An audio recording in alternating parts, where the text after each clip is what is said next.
Welcome everybody to this week's Future Strong, the second one of 2020. My name's Nikki Garchea and I'm the co-founder of Capfinity. And Capfinity is a strengths-based business that provides solutions across recruitment and development. I'm delighted as always to be joined by my co-host for Future Strong, Lindsay Pollock. I'll hand to you, Lindsay, before we introduce the wonderful Manny and Shelagh. Nikki, this is really uncomfortable, but I have to begin with a correction. You just said it was our second LinkedIn Live of 2020, and I just want to remind you that 2020 is over. Finally, way over. We were just saying that people tune in to hear my slip-ups. I have already got messages from last week of my major slip-up. So we've already provided happiness to the audience. Yes, I'm sorry to begin by correcting my English colleague across the pond that it is now 2021. We had a bit of a leadership change here in the United States, you might have heard. So lots of changes here, but welcome everybody. I'm Lindsay Pollock. I am the author of 4 books. My latest is Recalculating, Navigate Your Career Through the Changing World of Work, that features one of our guest stars today, Manny Contomanalis, and the book comes out 2 months from tomorrow. I'm delighted to have you with us, and I'd like to introduce Shelagh Green, who will tell you a little bit about herself. Shelagh. Thanks, Lindsay. It's lovely to join you this afternoon. I'm Shelagh Green. My job is being Director for Careers and Employability at the University of Edinburgh. I've got 2 problems this afternoon. One is unbelievably hiding from the sun in Scotland in the windows. And the other is that my mic's not that great. So if I don't move, I haven't frozen. I'm just trying to maintain a distance between my mic and my mouth. But I'm really looking forward to also being challenged, I think, by some of the questions and some of the topics, and really getting a sense from Manny of the similarities and the differences between what's going on in the UK and what's happening in the States at the moment. Well, I too am absolutely delighted to join this morning and to get to work with 3 exceptional individuals in Nikki and Lindsay and Shelagh. And as you can see, I'm quite happy being an American with our new administration. It makes me going to work in my role as a Senior Associate Vice President for Employer Engagement and Career Design at Northeastern University that much more of a pleasure every day. That's a very long title that you have. It is. It goes with a very long name. I suppose if my name was Jones or Smith, I would have a simple title. Wonderful. Well, it's brilliant to have you with us. And we thought, in light of, I guess, what has been started the week as we refer to it as the bluest Monday. We had the inauguration. Clearly, across both countries, some huge COVID rates in the weeks. But really, it was an opportunity for today's session to be able to reflect on some of the big topics that are facing your institutions, but also the students that you serve and recruiters who want to be able to really ensure that their talent pipelines continue to flourish. We know that despite everything that's happening, recruitment is not turned off. There are many jobs still available despite the unemployment numbers. And one of the first things that we wanted to discuss with you, and it's been such a hot topic, there has been many papers around the upskilling and the future skills agenda. And we'd love just to hear your thoughts on, with what happened in 2020, and as we look forward into 2021, are there things, did you see that? I did that so well, 2021. Are there things that you are either progressing because of what has happened, or do you think actually this upskilling agenda and the areas that you're focusing on were there all along? Love to hear your thoughts and possibly some tips on upskilling. And I'm going to throw that to Shelagh first. We had a little conversation about this week, but love to get your thoughts, Shelagh. Yeah, I think when we spoke earlier, that sense that the pandemic has been a huge shake-up across so many different areas.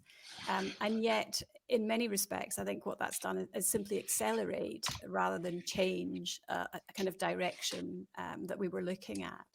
I think the upskilling, the sense of what does upskilling mean, I suppose. I think we've always been looking at saying, how do we blend the kind of discipline, knowledge and skills within an academic experience with whatever you might term them, soft, transferable, core skills.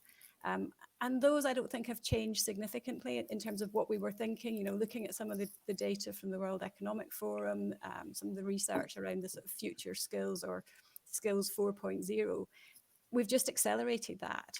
I think the other thing that we've had is a glimpse into what might that kind of future way of working look like, and perhaps a taste for what are the things that, oh, actually it is as good as we thought it was going to be, and what are the things that we think, oh, actually, you know, how do we feel connected to our peers and our co-workers? How do we onboard people successfully? How do we feel connected? And in the early days, I think we saw students being quite creative and thinking about, oh, I'm going to develop a new skill and there's huge enthusiasm and I'm going to learn Arabic. That waned, I think. And I think what we saw was students really trying to engage with experiences online that allowed them to still connect genuinely with other people. So we run a Students as Change Agent program, which involves a degree of kind of skills input, but also working in teams collaboratively on a piece of work. And they were getting to connect with people. And I think that combination was quite interesting. Manny, what's your perspective on the upskilling conversation? And I know you've said a lot about acceleration in the market. I also would love for you to talk about something that I have always quoted you on, that Northeastern doesn't refer to students anymore. You refer to learners and this idea of lifelong learning. So I'd love to hear upskilling kind of tied in with that concept, because I think it's very unique. Sure. First of all, I totally agree with Sheila that the pandemic was an accelerator, not an initiator. And I think that's tremendously important for the post-pandemic world. And I think we've all experienced the kind of paradigm shift in so many different ways, particularly with regard to skills. I don't know that new skills are required, but I might argue that the prioritization given to skills has shifted. So clearly, the notion of resilience, for example, clearly the ability to work with arguably in a remote world, greater independence of thinking and action. Personally, for me, I think one of the skills that has never gotten much attention, but should get a lot more attention, is project management. You know, I continue to be amazed by how many people require project management in the work that they do, but aren't terribly proficient or skilled at it. So I do think that the emphasis has changed. I think that some skills continue to really need to be focused. But I do think, to your point, Lindsay, this whole idea of a lifelong learning, and what is a lifelong learner, and how do I become a lifelong learner, the pandemic has really brought to the fore. It's tied in with resiliency, it's tied in with flexibility, it's tied in with thinking innovatively. But at the core of it, I think what the pandemic has shown is we have to be more in touch with who we are. We have to have that self-awareness to be able to honestly assess or work with others to help us assess. Where are we really? What are the gaps in opportunity? Where do we want to go? And how do we kind of keep this almost continuous improvement cycle as part of our mindset? And I think that there are many different ways that's happening, but I know at Northeastern, that's really front of mind for us. How are we developing these resilient, lifelong learners that are going to be adaptable to circumstances? Because that's what the pandemic said to us. Things can change on a dime. Can you? One of the things, a question that we haven't prepared for, which is always the case with this show, and I'm going to throw it to Lindsay first, because her and I often do this to each other. Listening to this discussion about upskill, and I'm thinking about the recruiters that we serve at Capfinity, and they are undoubtedly thinking about, if I'm going to invest in an early career program, apprentice, interns, MBA graduates, what does it give my business? And in parallel, they're thinking about this, and we talked about it last week, this hybrid model and this new navigation that they're going through. Is there anything from a generational perspective that you think actually having this generation of individuals still as a talent pipeline, you would be an advocate of as we navigate through this sort of different world of work, Lindsay? Anything come to mind from your research? It's such a good question. I'm sort of listening for what I'm not hearing. And what I'm not hearing from either of these experts or anyone we've talked to over the months is words like AI, computer programming. You're talking about fundamental skills like resilience, like critical thinking, like project management. And I think when we talk about the future of work and what do we need to educate young people for and what does this generation need, we forget, we almost think, well, the basics are fine. They're not fine. We haven't nailed the basics. And so when I look at what employers say they're missing from even students from the best universities in the world, is it's critical thinking and resilience and communication. And what they say and what they have said for all of human history is, I can teach you to do anything if you have those skills, right? I can teach you the details, but it's those fundamental basics. And I'm thinking of Capfinity's new V platform, it was able to identify, I think it's the 5 top strengths that will really help you in any area. So, I agree with both Shelagh and Manny, this is an accelerant, but it's also a reminder that the basics are more important than ever and are far from basic. So, to me, it's about making sure that every student graduating and anyone wanting to reskill has a very strong foundation of those basics, which then we can layer on the technology and all the other skills. Shelagh, I'd love for you to weigh in on that thought, but I'm always struck,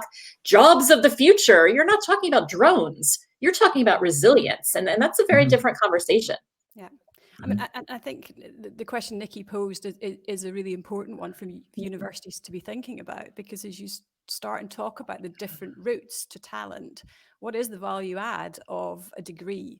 And I think the point around that kind of combination of the discipline skills, but actually, for me, there's something in the higher order skills around being able to not just develop those soft skills or those core skills, but to be able to actually deploy them and utilize them quickly in different contexts, and to be able to do that kind of cross-fertilization. And I think it ties into Manny's point about the idea that our students are going to be resilient and creative, and not only lifelong learners, but reflective learners, and able to look at what's changing. How do I need to change? How do I need to adapt what I'm doing?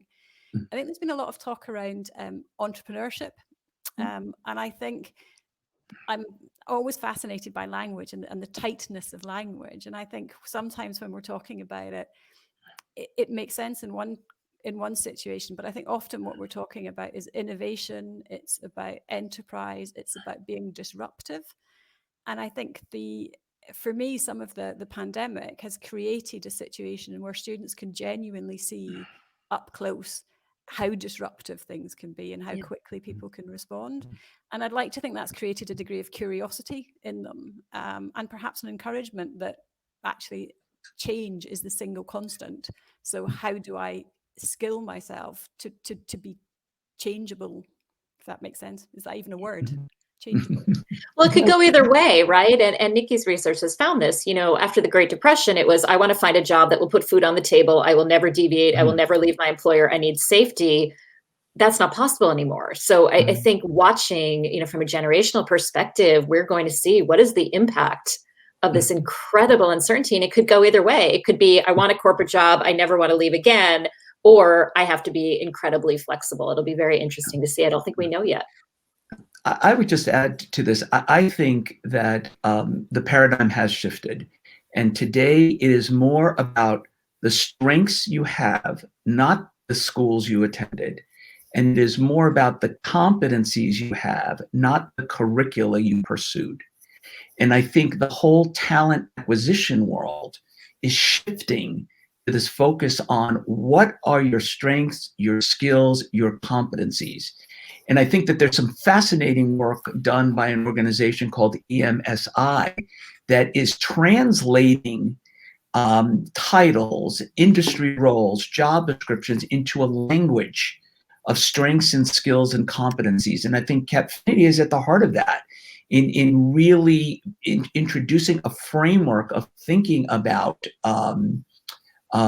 strengths in a way that are tightly married together with the concept of skills and competencies. And I think that clearly is the future. And I would, perhaps as a segue to a topic that I know is front of mind for all of us, diversity, equity, and inclusion. And I believe the strengths, skills, and competencies are incredibly impactful enabler for what it is we're trying to do in higher education, trying to do in the corporate world for diversity, equity, and inclusion.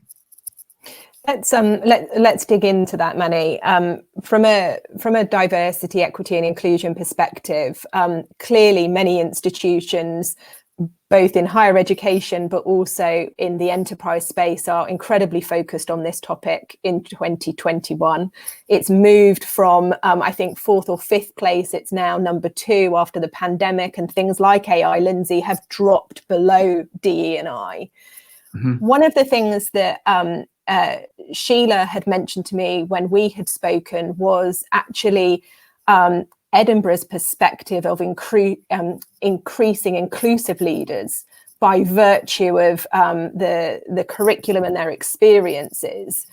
I'd be fascinated to hear, when we think about upskilling, how are you as institutions supporting that DE&I agenda so that actually your students leave with a level of inclusive thought and respect for one another for the work they go on to do in the future. Maybe Manny, if you want to kick it off, and I know Shelagh's got perspectives.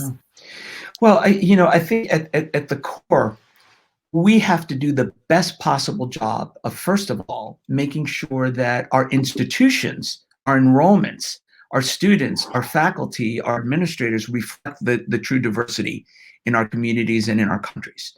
And I think universities have been working at that for a while with varying degrees of success.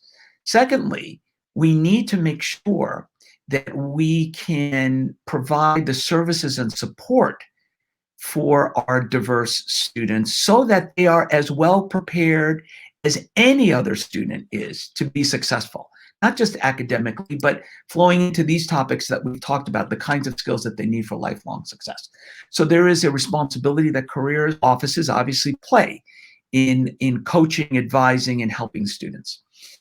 Thirdly, we really have to be thoughtful about our employer partners, who they are, what their levels of commitment are, and how we can best engage with them to provide them access to those candidates. And I think at our university, not only have we made the commitment, and to be fair, most universities have made commitments. This is not a new issue, but I do think events of the past year or so have really just finally brought it to the forefront. And so now I think many institutions are that much more serious or are that much more willing to invest and dedicate to that. One of the things that we're doing that we think is terribly important is we're bringing employers more centrally into the discussion, not only on the talent part, but we want to learn from the very best corporations. How do you engage with diversity in your organizations? How do you continue to grow your diverse employees? How do you support them, not just through a phase, but over their lifetime with you? And I think that is an initiative you will see more and more universities embrace. But I really think it's important to be partners on this, as opposed to working independently and thinking that we'll be able to make a difference. Shelagh? Yeah, I mean, I agree. I agree with Manny. I think that sense of we have a role as institutions to be open to and accessible to, and then really importantly to support students from diverse backgrounds to thrive within our institutions. I think there's been a lot of work done on the kind of attraction and enrollment, but I think there's still work to be done on the experience once they're in university and that sense of success. So I think that again is building on something that's always, which has been there, but I think that there's greater impetus behind it. I think in the UK and actually probably globally, the pandemic has absolutely flagged up the inequity that exists in communities. And I think that's another driver around this sense of reflective students. I think the values that many of our students at Edinburgh have in terms of wanting to support that. So I agree with Manny that there's an absolute role around supporting students from marginalised groups to be successful. I think there's a role for our universities in opening up the curriculum and the content to make that more diverse. But fundamentally, I think there's a real connection into employability and career space, which is around the graduate attributes and the approaches that students have that will allow them to be inclusive leaders and inclusive colleagues when they move into the workplace. And so I think there's a huge role in genuine work around, I suppose it's allyship into that kind of graduate attribute space. And I think that's certainly for me at Edinburgh, that's a new area that we can see. There's a real synergy here between what we want to do in terms of our civic responsibility, our student body, but also the benefits to our entire student population. Shelagh, how do you do that? How do you educate students to be allies and to be aware of these issues? Because I think that's when real change happens, right? It's not just saying the university is doing it, it's saying we are going to create students who go into the world and spread this inclusive message broadly. How do you do that? Or what's the first step? I think the first step is getting allies in terms of this as an agenda, and trying to see it as not a tick, and absolutely not a tick box agenda. So in Edinburgh, I see it tying into our curriculum transformation work, and I see it as being incremental. You know, we're looking at, can we develop something which is a credit-bearing, recognized award. We have the Higher Education Achievement Report, which allows you to get kind of additional recognition. You know, is there a way that we can do that? From some of our previous experiences, we know that if you incentivize something, students engage with it for the incentive. They then do it and go, oh, it's not about the incentive, it's about the experience I've actually had. But without that hook, we risk, I think, preaching to the converted. So I think things like that will make a difference. And I think really tying it into our graduate attributes review and that sense of it being part of a curricular experience. We're also doing work with student leaders. So we're doing kind of active bystander training with student leaders so that they can be, you know, I think it's that sense of being the change you want to see and picking out those and then growing it from there. It's not an overnight fix. And I think if it was an overnight fix, it would be because it was tick box and it would be the superficial change. I would just add just one point, if I may, and that is we in higher education sometimes assume we are doing it correctly or have the right vision going forward. What I find is the biggest challenge to that is if we're not modeling the kinds of behaviors and attitudes and views that we want to see, then we have a fundamental problem. And I think part of it is our commitment as institutions to living and modeling to the kinds of things we expect our students to behave and act and perform. So for example, I've always felt that looking at the gender issue, for example, particularly in STEM, that we spend, higher education does, a lot of time with women saying, well, this is what the environment will be, this is how you should adjust, or this is how you should deal with this situation, when in my mind, it misses the complete point. We should be working with the men saying, this is how you need to be able to be respectful of your colleagues, especially women in the workplace. So we're investing a lot of time and effort on the populations that know and understand and feel this, but not the populations that essentially are causing the problem to begin with. We have to flip that paradigm a little bit. You've certainly got three women smiling back at you with that comment, Manny. But it's true, you know, when we've run female leaders programs, it's often been a male colleague who has acted in support of the woman that has then gone on to be a great coach, mentor, support, etc. So I think that's a point brilliantly made, and would be to other groups understanding the power you have in the majority to also support the minority, and you know the psychology of what it's like to be in the majority as well. I think is a big part. We couldn't really have you on this week to not touch upon, obviously, the inauguration, the change of administration in the US. Shelagh and I also experienced that, I guess, from a UK perspective. A lot of our news has been filled with the change of events, and not very, I would say, impartially, Shelagh. I don't know about you, but I laugh at the slight particular bias from our broadcasting. But obviously also Brexit, that seemed to just, over the course of the Christmas break for many of us, come and go, and now we're experiencing. Be great just to hear, Shelagh, from your perspective, what do you see as some of the opportunity and challenges that might occur in higher education with some of these, political changes that are ahead of us? It's a nice, easy one for Friday. We like to keep it light and breezy. It's what people listen in for. I mean, it's amazing, isn't it, really, that we're at this stage with Brexit, and it's actually not been the topic of conversation for much of the last year.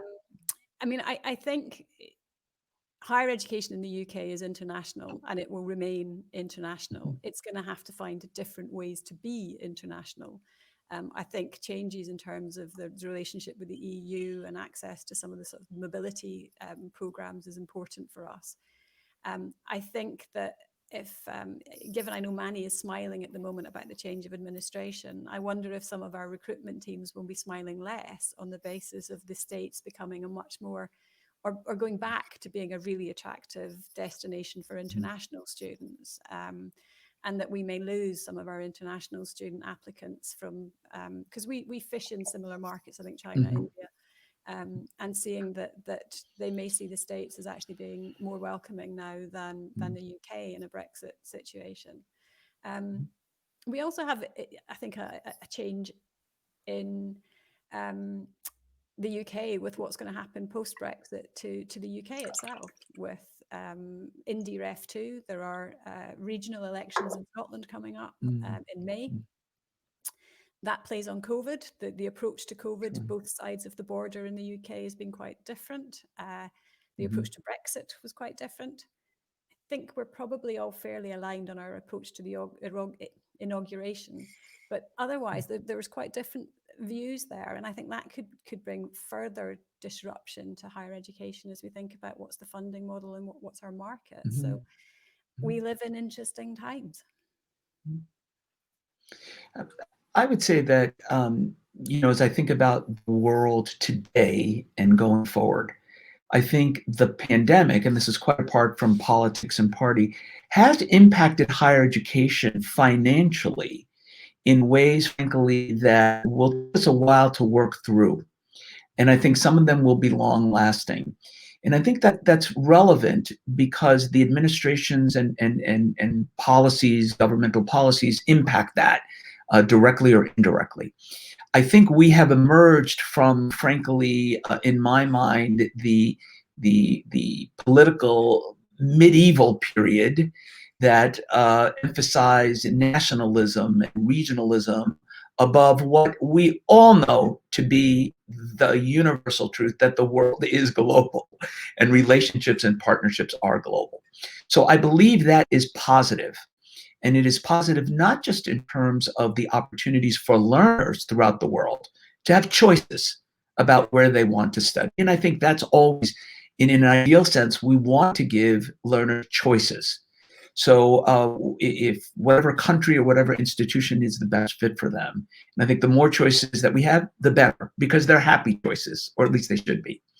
I do believe that more enlightened administrations realize that developing people is absolutely fundamental to their economic success. And I would hope that new administrations look at learners from wherever they originate from as enormously valuable potential assets. So the extent to which we think about our immigration policies, the extent to which we can open up our institutions to diverse learners, the extent to which we can really dedicate ourselves to supporting them for success, really points to a positive future. I think, again, from a US perspective, a new administration is very positive for higher education. I think that's how it is viewed in general terms. But we will still have challenges. The relations between the US and a specific country, like China, for example, will impact the extent to which, our biggest source of international students in the US, what that flow will be like. So I think there's much that remains to be seen. But I think there is a period right now of great hopefulness, despite the economic challenges, the financial challenges for the industry of higher education. I think we will emerge stronger as a result of these challenges. I want to acknowledge we had a comment asking why we're talking about politics in this context, and my answer is I think that what we've learned. 2020 was identified as one of, I think, 3 years in the past 100 that have had 4 super disruptors of a consequential election, a pandemic, social unrest, and I think extreme weather might have been the 4th one. I might be getting that wrong. I think it's never been so clear how much government and politics does impact our individual experience, right? Whether you can physically go to school, whether you can get a reduction on your loans. I think often we think that politics is here and my personal experience is here.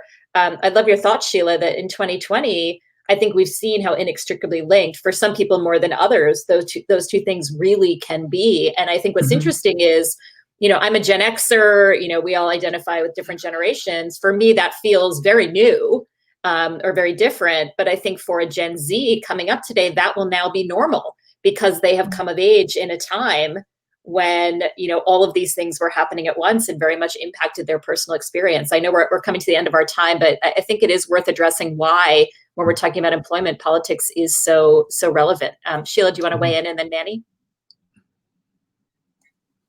I suppose the politics plays out in terms of how our organizations operate and how they plan for the future. And that then impacts on what our student experience is going to be. It impacts how we can support our employer partners. And so we can't ignore it. And I think, as you say, in this environment, we absolutely can't ignore it. I don't think we can recognize that there's a lot of change around. We know that change is going to continue. And I suppose it's really interesting for me to talk, particularly across the pond, around what does that look like from your side and what does that look like from ours? Because we are going to be changed by it, and it's going to totally influence how we operate over the next 3 to 5 years. Manny? I absolutely appreciate the fact that we are in an environment that is highly politicized. But I would borrow from one of our former presidents, the notion that we can disagree without being disagreeable. I would say we can talk about politics without being political. I don't mean to be political, certainly in my comments, but it is very clear, and Lindsay, you made this point, that you cannot extricate the administration and the philosophies of any administration from the impact of higher education. It simply cannot be done. And in the US, it cannot be done at the federal level or more impactfully at the state level. So to ignore that, I think simply does not do justice to the environment that we in the higher education community are working within. So I do think it is important to surface those things. We might disagree in interpretation, of course, but I do think that we, just like any industry, has to look at those impact as we think about our future, as we think about success. And we also think about the mission of what we have to do. We're here to prepare young people to be successful and to help people who are making career transitions to be successful again.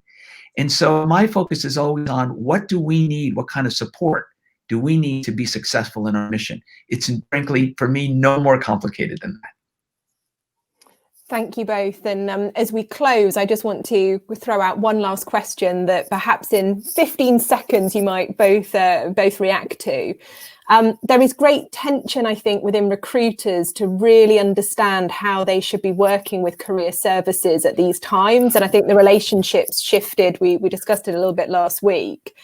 if you were to speak to kind of to recruiters right now about the tip you would give them for 21 in how best to engage with you and the services you offer, what would that be? And Shelagh, and we'll end with you, Manny, but Shelagh, what would you suggest?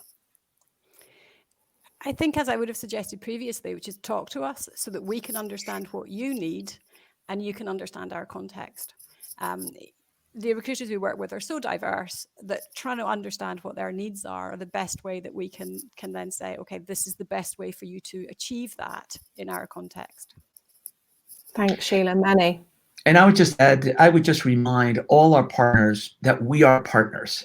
And through good times and bad, we need to stay connected. And from my perspective, nothing has changed. We continue to work with our partners and offer them whatever we can offer them, each in their own individual ways, to be able to meet their needs. And I think the pandemic has changed nothing with regard to that. And frankly, I think most of us in the higher education world are looking forward to continuing those relationships and those partnerships, but in probably a much more hybrid, different world. It's a little daunting, but it's terribly exciting. Thank you, Manny. Thank you, Shelagh. We've covered some gigantic topics. Thank you so much for your input. Something that massively resonated with me was your both of you discussing this kind of lifelong learner piece. One of my colleagues talks often about how self-awareness is this meta skill to do so much more. And I really felt when you were both speaking that actually if we can remain curious and open, even as individuals not in your institutions, that will serve us well as we go forward. So thank you for everything you've shared. Lindsay, I don't know if you want to make a final comment before we round out today. I do. I'm just so struck in all these conversations, and especially with the two of you. I don't think we would have talked so openly about some of these difficult issues a year ago. And I think another thing that the pandemic has accelerated is our willingness to engage in tough topics. So I really want to thank both of you in leadership positions in our field, in your universities, to have these conversations openly, because I think it really is moving us forward. So I'm very optimistic about the future, and thank you for your time and your dialogue. Seconded. Thank you. Thank you. A pleasure. Thank you so much. It was a pleasure.